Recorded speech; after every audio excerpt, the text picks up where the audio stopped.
ปรับตีนเสาบ่เป็นเรื่องง่ายเลยนะปรับไปปรับมาอยู่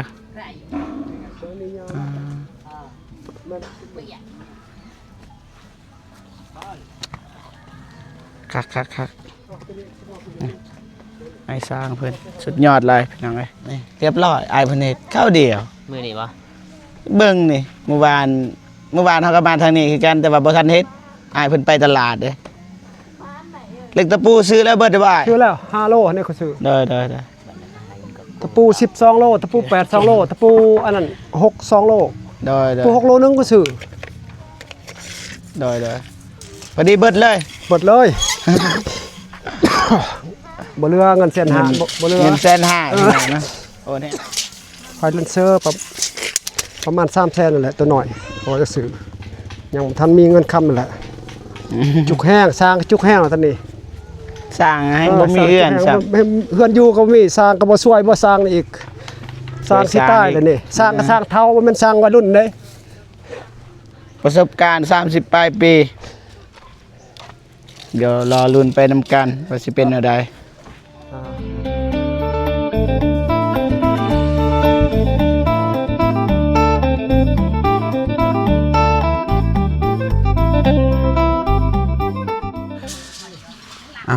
กราบทักทายสบายดีและสวัสดีพ่อแม่พี่น้องเบิดสุคนพี่น้องเนาะ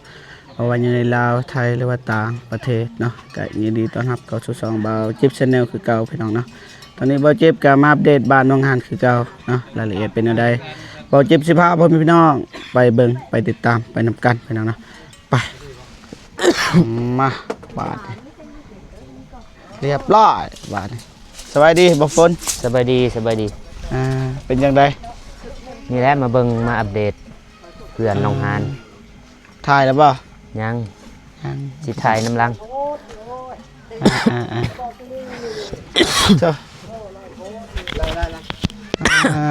เต็มเลย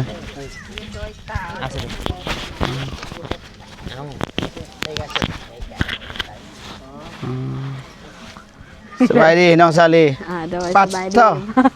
โดยสบายดีเบาเจ็บโดยสบายดีเบาฝนโดยสบายดีพ่อแม่พี่น้องและผู้ใหญ่ใจบุญทุกท่านและที่ทุกคนไม่ว่าอยู่ในลาวพังไทยหรือต่างประเทศและคนอยู่ในบ้านก็ขอสวัสดีสบายดีเด้อเบิร์ดสุขคนเมื่อวานกับมื้อนี้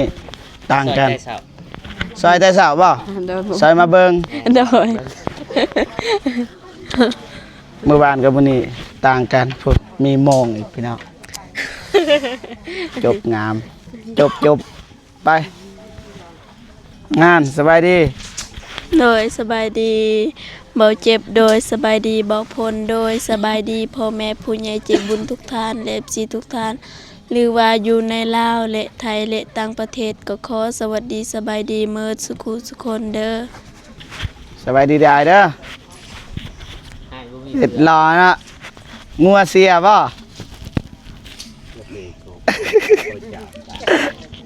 สบายดีเด้อแม่เฒ่านี่พ่อน้องทรายแม่น้องทรายแล้วก็แม่น้องหานไปเถอะนั่นได้ เมื่อวานเมื่อยบ่เพราะว่าบนนักดอก2 คู่น้องสลีแล่นไปใส่เบาพเก็บของเบาพลคู่หนึ่งกับเบาตูนคู่หนึ่งบนนักดอกบนนักโดยเลยเก็บสาจะได้เชียนซานดีใจบ่ดีใจแห้งสำใดแห้งที่สุดซ้ำมาลุดดุด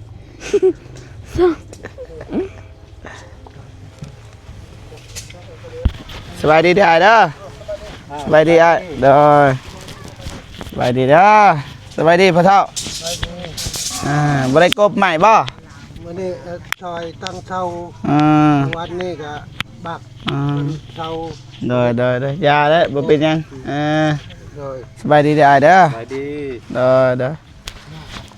นี่เรียบร้อยพี่น้องเรียบร้อยพี่น้องกำลังโทรหาไอเตียงพี่น้องเนาะให้อ้ายเพิ่นซื้อน็อต15ประมาณ22น็อตนะเพราะว่าเฮาได้ใส่เบื้องนี้เฮาก็ได้ใส่นะเบื้องนี้เบื้องนั้นก็ได้ใส่ 22น็อตพี่น้อง กำลังตั้งเสาไวนะโคตรไวเลยไวบ่ต้องหัน ไว้ อืมไวว่าไอ้ไอ้เพิ่นตัวนี้ก็ข้าวเดียวบัดไอ้เพิ่นเฮ็ดโทษหลาย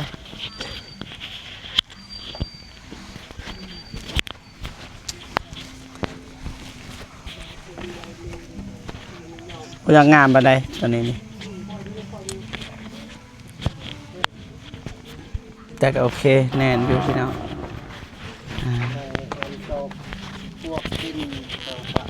พวกกินบ่เป็นหยังบ่ตัวนี้นี่ ยังคันได้ตั้งแล้วบ่เป็น คันได้ตังค์แล้วบ่เป็นหยังอ๋อนี่กำลังปรับพี่น้องปรับตีนเสาบ่เป็นเรื่องง่ายเลยนะปรับไปปรับมาอยู่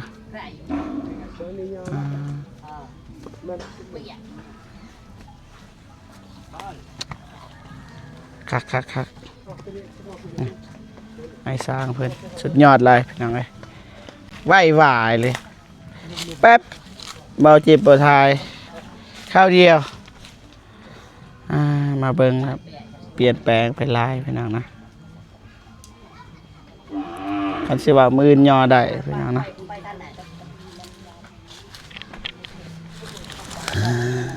ซิวเบิดเลย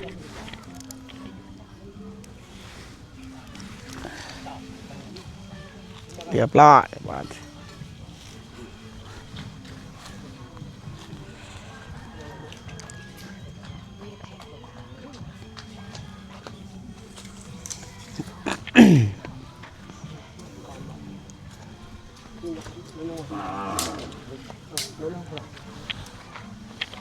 เท่าไรคูณเท่าไรไอ้เดือนนี่ 6คูณ 6 คูณ 5 แม่น ส่งขนาดนี้แล้วนึงให้ส่งอยู่หั่นก็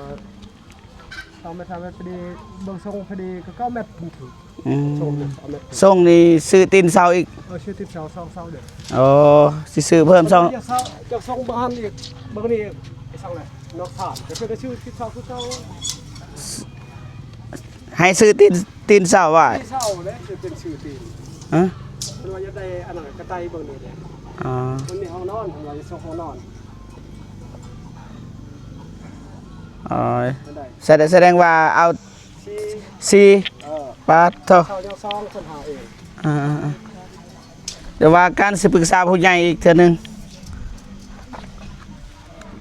อยากให้มันงามเลยบ่อยากเห็นมันงามเลย จะงามหน่อยคือนั่นแหละคน อ๋อสุดยอดแท้ เออ อยากเห็นมันงามเพิ่นว่านะงามสุดเลย ก็นอก งามกว่าน้องสลีบ่เว้าเรื่องใหญ่นะเว้าเรื่องงามนี่นะตัวนึง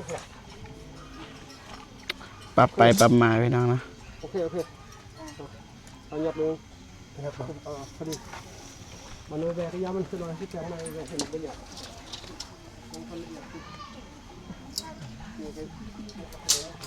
เบิ่งสาร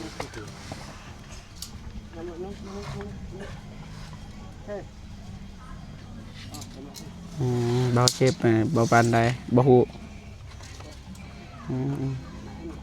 ตั้งเสาตีนเสานี่ด้นเติบเด้พี่น้อง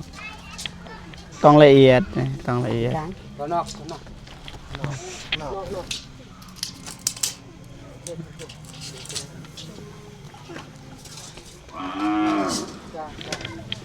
แทกแล้วแทกอีกพี่น้อง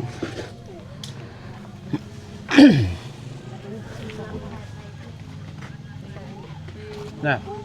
ด่าคุณก็ต่างไอ้มาเอาหมาเลย แทกแล้วแทกอีก มันมีไพเลนเซอร์สบายต่างสากเขาว่าจะสร้างไพเลนเซอร์ยังไม่ทันมีเงินนี่ บ่ มีไพเลนเซอร์สบายต่างสากก็สบายเลยเฮ็ดเถื่อน แม่นได้บ่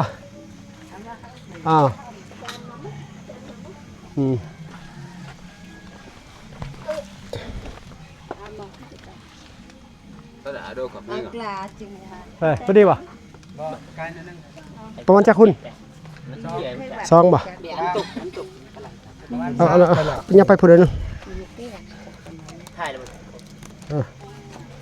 โอเคสำเร็จได้ละได้ป่ะได้ละได้แล้ว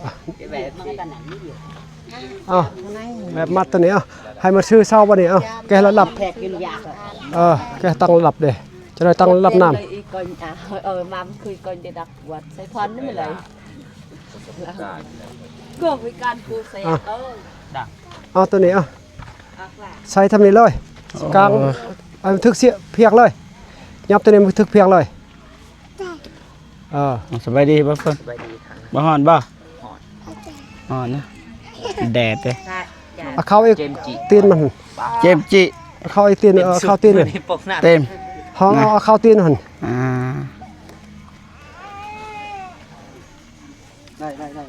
ได้ยมกดตีนติ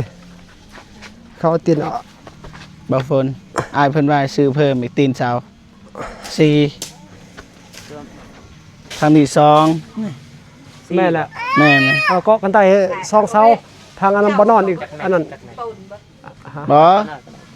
บ่ตีนเสาอะนะทางนี้เซ็กบ่นอนทางนั้นแบบบ่นอนเขาบอกบันไดนอกศาลเด้ลูกเพิ่นก็หลายคนเด้เขาบ่ส่งตำรวจขับแคบหลายแม่นบ่ก็แซกนิดนึงจากออกตั้งกระไตนี่2เมตรทางคันได2เมตรก็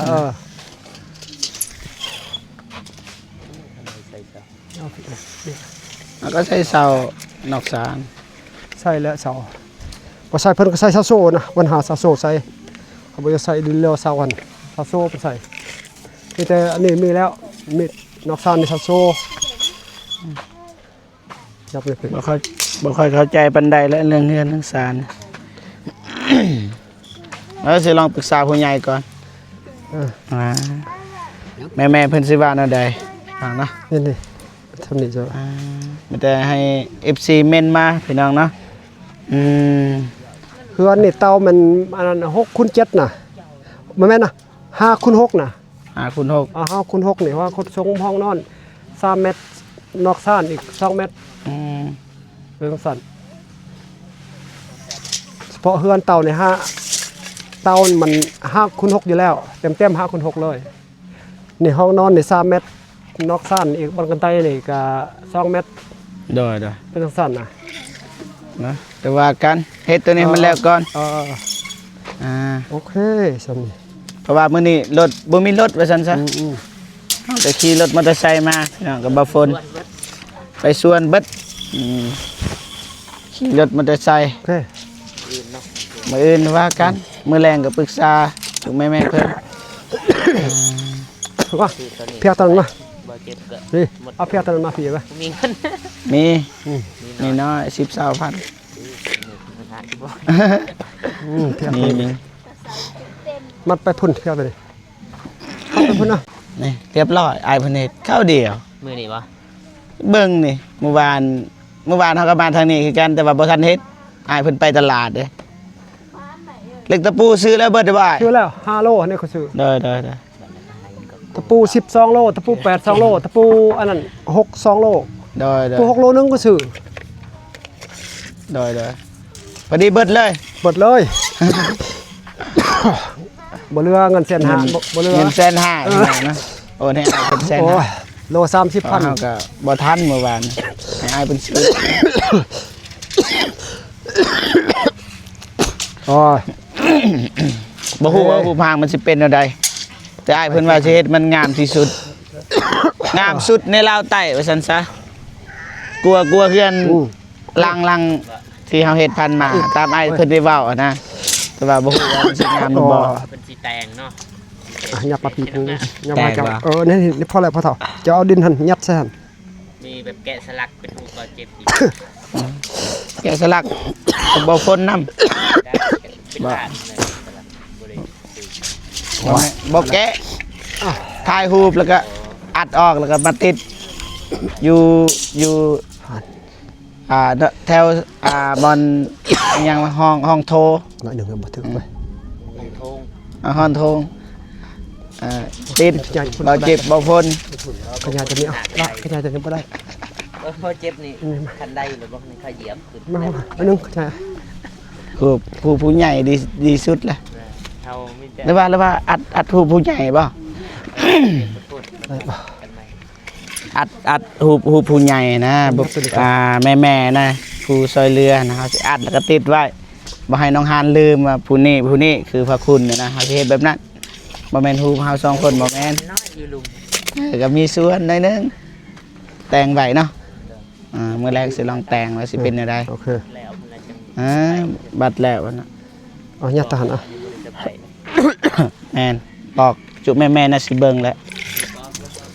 บ่ลบแล้ว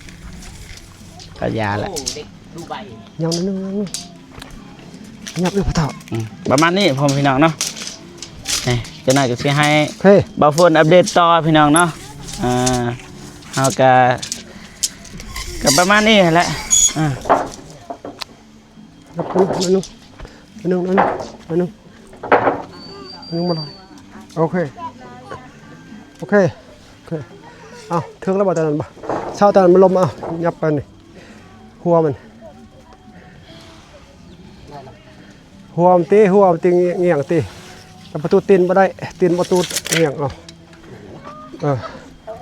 ตายโพดพอแล้วว่ายัดใส่ดินหันยัดดินยัด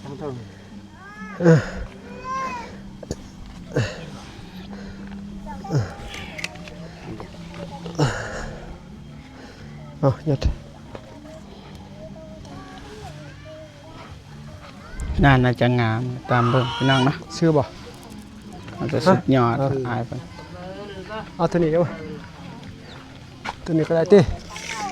ป บัก ระส ส บการณ์30ปลายปีประสบการณ์สร้างบ้านพี่น้องประสบการณ์อายเพิ่น30 ปีหวังว่าสิ แกมาตัวนี้ สีงามนะ ปากสองว่าจะ ฝากซองบ่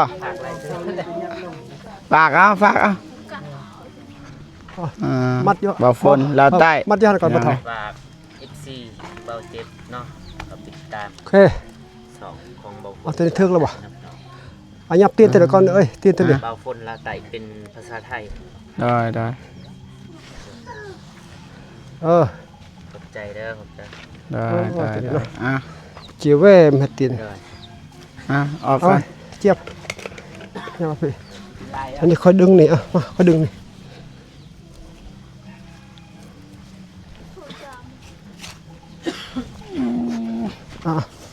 ค่อยดึงมาพี่จังเงียงมาไปหาเจ้า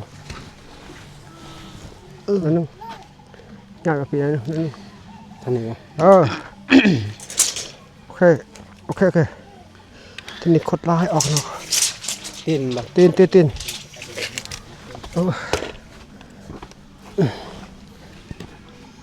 ่ฝน สำเร็จแล้วทาง วางบ่ไปซื้อน้ำหวานให้แน่ ท่านนี้นะท่านนี้ข่าวพ่อต่อ กินน้ำหวานบ่อ้าย กินเอ็มร้อยคันมีเห็น เอ็มร้อย คันมีเห็นเด้บ่มีก็บ่เป็นหยังดอก เอ็มร้อย คันนี้ นับเบิ่ง เอ็มร้อย 1 2 3 4 5คนบ่ กินเอ็มร้อย 1 2 3 4 5 6 น้ำบ้าน เฮ้ย เล็กน้อยเขากิน 2คนนี่บ่เอ้าบ่ฝนฝากหน่อยใส่นะไปซื้อเอ็มร้อยงบบ่พา บอกงบพอก็บ่เป็นหยังดอก บ่นี่ให้น้องหานไปซื้อเลย โอเค ไป คดที่เสา จะหน่อย มันออกนอกติจังหะติแม่น ไป บ่ ซื้ออายเพิ่น แม่นแล้ว จะบ่ฝนมอบให้ก็ได้ มันซั่นนี่ยัดอยู่นี่นี่ทางล่างได้ดินทางล่างจังนี่ได้ฮะตาบัดนี้ยังไงยากเนาะตังเสาเนาะ โอ้ย ตีนเสา ยังได้นี่รับน้ำนี่ได้ตังนี่ บ่ เอาตั้งระดับน้ำเลยยากหลายเฮาบ่มีอันนั้นเด้บ่มีไพเลนเซอร์มีไพเลนเซอร์นี่คะแนนมีเลนเซอร์นี่อันนี้เขาว่าจะซื้อไพเลนเซอร์ ข้างในบ่แม่น มันทันมี ข้างใน ข้างในแบบเบิ่งไพเลนเซอร์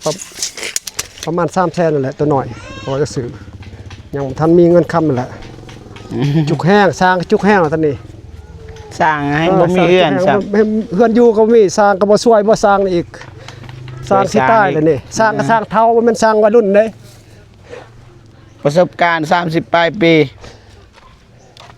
เดี๋ยวรอลุ้นไปนำกันว่าสิเป็นอะไร โอเคโอเค แต่ว่าไอ้สร้างเพิ่นสร้างตีนเสาอีก4โอ้ยานงบเฮาบ่พอเลยไอ้สร้างเอ้ย ก็สุดแล้วแต่สำไรพ่อแล้วจะได้ล่ะโอ เพ เค ราะว่าเฮาเฮ็ดแต่เก่าเสาเด้ เพิ่มไปเพิ่มมามันก็ ชุดแล้วแต่พระเจ้าแล้วแต่นั้น แต่ว่าอยากให้มันงามสุดบ่ ชุดแล้วแต่พระเจ้าขันงบพ่อขันงบพ่อก็สิซอยเพิ่นแน่ในต้นเพิ่น ก็สิซอยนํเลยเฮ็ดนั่นเลย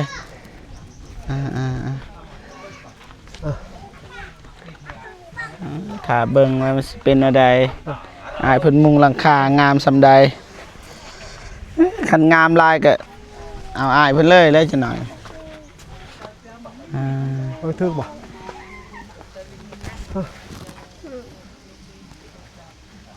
เอาไม้ตอนตีไว้เกียบ ประมาณนี้พี่น้องเนาะการอัปเดตนะแต่ว่า ไม้ตอนตีบ่ ถ้าเบิ่งนำกันคลิปบ่ฝนต่อพี่น้องเนาะเพราะว่าบ่คลิปก็สิจบคลิปก่อนพี่น้องเนาะรู้สึกมันยาวแล้ว ลายโพดติลายโพดจะลายโพดกลางๆ ประมาณนี้พี่น้องเนาะ โอ้ คักหลายใหญ่ ได้ พี่น้อง นึงบ่ได้ก็เพิ่นยังโอเคทางนี้อีกเพิ่นว่านะให้มันงามประมาณนี้พี่น้องเนาะ FC แม่นมานำกันเนาะสิซื้อตีนเสาหรือบ่แล้วก็สิปรึกษาถึงแม่ๆเพิ่นว่าสิซื้ออีบ่ตีนเสาหรือว่าพอสนิทพี่น้องเนาะโอเควันนี้เนาะเห็นเป็นหูเป็นห้างแล้วน้องหาน โดย ตั้งตีนเสาเกือบแล้วพี่น้องเนาะแต่ว่าเสาเรียบร้อยเบิด โดย ดีใจบ่ ดีใจ น่าจะสภาพมันจะขางพี่น้องเลยบ่ฮู้ว่าเป็นยังโอเคมีแต่ว่าให้น้องขอบอกขอบใจขอบุญขอบคุณจุแม่เพิ่นนะที่ซอยซัพพอร์ตน้องมาตลอดโดยพนมมือโดยก็ขอขอบขอบใจทางแม่เด้อแม่ทุกท่านและก็ FC ทุกท่านที่เข้ามาเบิ่งมาชมแล้วก็ขอบบุญขอบคุณแม่ทุกท่านที่ส่งเงินมาให้เบาเจ็บเฮ็ดเฮือนก็ขอขอบขอบใจหลายๆเด้อก็ขอให้อยู่ดีมีแรงสุขภาพแข็งแรงความเจ็บบ่ให้ได้ความไข้บ่มีก็ขอให้หังให้มีให้ร่ำให้รวยปรารถนาสิ่งใดก็ขอให้ได้แต่สิ่งนั้นเด้อสมการปรารถนานอนหลับให้ได้เงินหมื่นนอนตื่นให้ได้เงินแสนนอนอย่าเจ็บอย่าจนเด้อสาธุโดย ไปพักผ่อนก่อน โดย พี่น้องนะใกล้แล้วพี่น้องนะเห็นเป็นหูเป็นห้างพี่น้องนะเรียบร้อยจะได้กับทางทีมงานเฮาก็เดินทางมาไอเตียงแล้วก็สิเดินทางมาเพราะว่าเราเก็บได้ฝากให้ไอเตียงเพิ่นซื้อน็อตมาให้น็อต15นี่แหละประมาณ22อันพี่น้องนะโอเคเพื่อนพี่น้องเบาจิบก็สิจบคลิปก่อนเนาะสุดท้ายท้ายสุดนี้ก็ขอให้พรในใจให้แก่แม่ที่ช่วยเหลือน้องฮานนะจะได้ขอให้แม่ทุกท่านน่าจะมีแต่ความสุขสุขภาพแข็งแรงขออายุมันควรยืนความเจ็บบ่ให้ได้ความไข้บ่มีเด้อเปิดสุคนนะสาธุโอเคเบาจิบก็สิจบคลิปก่อนมาจังได๋ก็ขอบุญขอบคุณผู้ใหญ่ใจบุญทุกท่านและ FC ทุกท่านที่เข้ามาชมมาเบิ่งคลิปของเบาจิบตั้งแต่ต้นจนจบแล้วก็บ่คำโฆษณาจังได๋ก็ขอให้FC ถือว่าผู้ใหญ่ใจบุญทุกท่านจงมีแต่ความสุขสุขภาพแข็งแรงขออายุมันคนยืนความเจ็บบ่ให้ได้ความไข้บ่ให้มีไปใส่มาใส่ก็ขอให้ปลอดภัยเบิดสุขคนเนาะสาธุโอเคเป่าเจ็บก็จบคลิปอยู่บนนี้เลยพอๆกันคลิปหน้าสำหรับคลิปนี้ขอกล่าวคำว่าสบายดีเด้อพ่อพี่น้องเบิดสุคนพี่น้องนะบ๊ายบายคิดว่าสิเปิดคลิปบ่